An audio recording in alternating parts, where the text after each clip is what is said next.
What's up, investors? It's the Russian dude with a little bit of voice crack. There are moments in every war when logic collapses, when people who appear exhausted, broken and desperate suddenly snap back into a loud, militant chorus demanding even more suffering.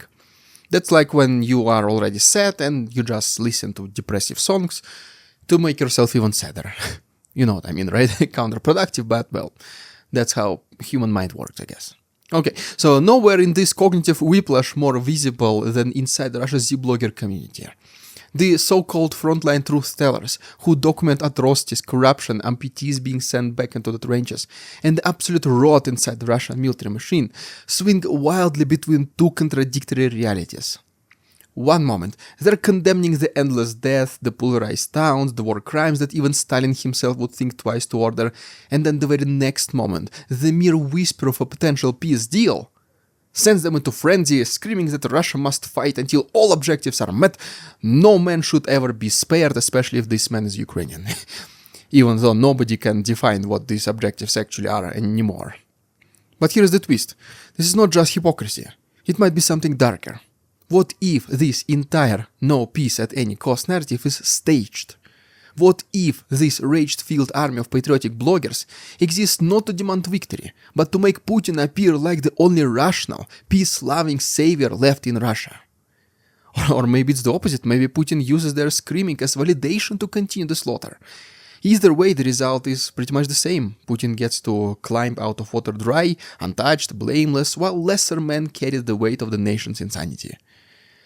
Today, let's break it all down, and I want you guys to make your own conclusion by the end of the video and share with us all in the comments.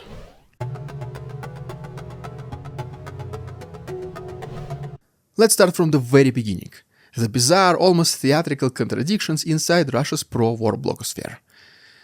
These bloggers have spent the last 3 or almost 4 years, some of them, broadcasting scenes that would make any ordinary citizen sick. Disabled soldiers limping into battle on crutches, commanders beating records, officers stealing banned cars from the dead, mobilized men equipped with the World War II rifles, amputees ordered to lead assaults, veterans with shrapnel near their hearts are deployed after 48 hours of treatment, and then towns captured only to justify lies told by the superiors. For every single thing I just mentioned, I think you guys can even think of the example. They show the corruption, the chaos, the meat-grinder assaults, the self-destructive pointless operations, and the sheer scale of human eradication. They scream that the army is broken. They scream that soldiers are dying for nothing. They scream that the truth is being buried under propaganda and fantasy. But the moment somebody even suggests that maybe, just maybe, Russia should consider peace, something snaps inside them. Their exhaustion evaporates, their despair dissolves, their grief is replaced with rage. And suddenly, peace is no longer salvation, it's betrayal. Peace is treason, peace is surrender, peace means everything they witnessed, everything they justified, everything they normalized even at some point becomes just pointless. And that emotional trap is very powerful, because peace does not just end the war, it ends their ability to pretend that the dead died for something. So the conflict must continue in their minds, the machine must keep grinding, the blood must keep flowing. As long as the war rages, they can believe that the suffering still holds meaning, it is for something. Because once peace comes, the truth arrives with it. It was all for nothing. Paradoxically, these Z-bloggers are the only group of people who are allowed by the Kremlin to speak against Putin in some way. Obviously, unless they cross the reddest of all the red lines possible. It kind of even creates the illusion that there is some sort of opposition in Russia and everything is not just as Putin says.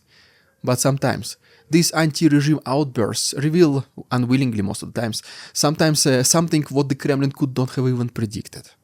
Let's talk about it in our next chapter.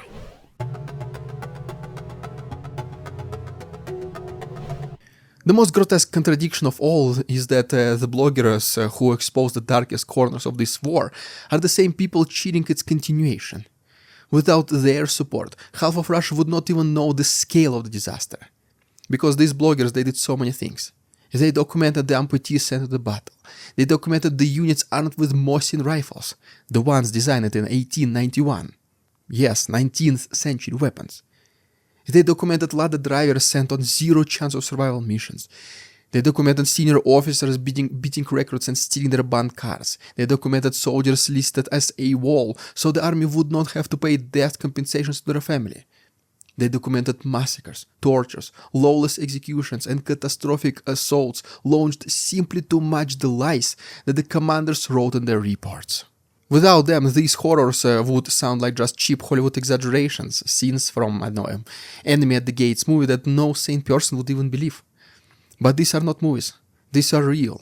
These bloggers filmed them, they uploaded them, they explained them, they validated them, they proved that this war is not a patriotic crusade, but just a bottomless pit that consumes human lives at industrial speed. And yet, despite standing knee-deep in the truth, they refuse to abandon the fantasy. They cling to the idea that the only alternative to continuous slaughter is capitulation. They invent a false binary, either fight forever or surrender completely, black or white, nothing in between. They remove the middle ground entirely, because acknowledging it would force them to confront the real horror, that the dead died for nothing, and that psychologically is unbearable for them. So the war must continue, not because it makes sense, not because victory is achievable, but because stopping would bring reality crashing down on them with unbearable force. Could this hatred and delusion be genuine? Do they actually believe in the things they say, or could it be a subtle plan sent to them from above, all the way from the Kremlin? Let's try to answer those questions in our next chapter.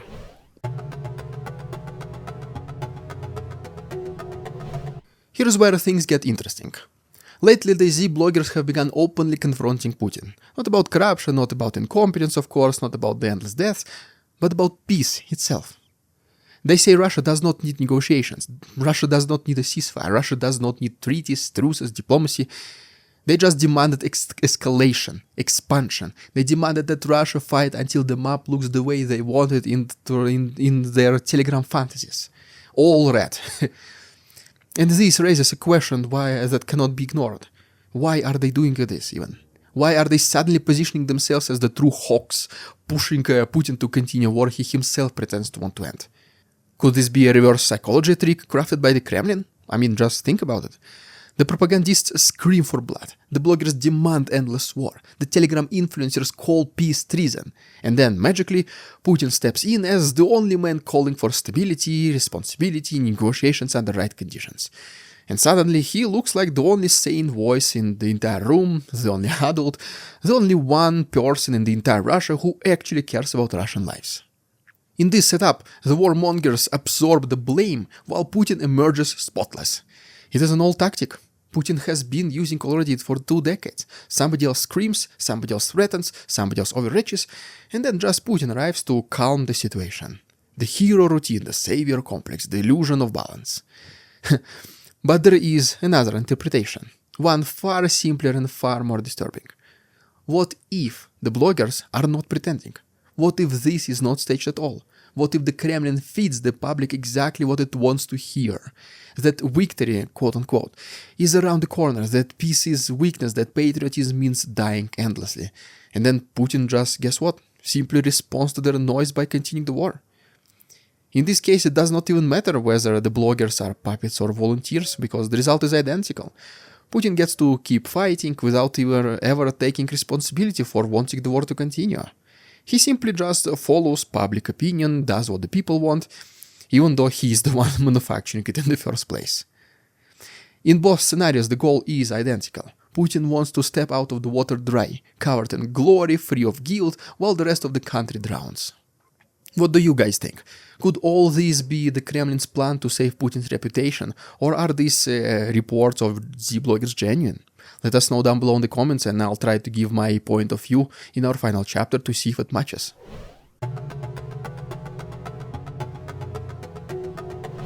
Here is the final layer of this sick equation.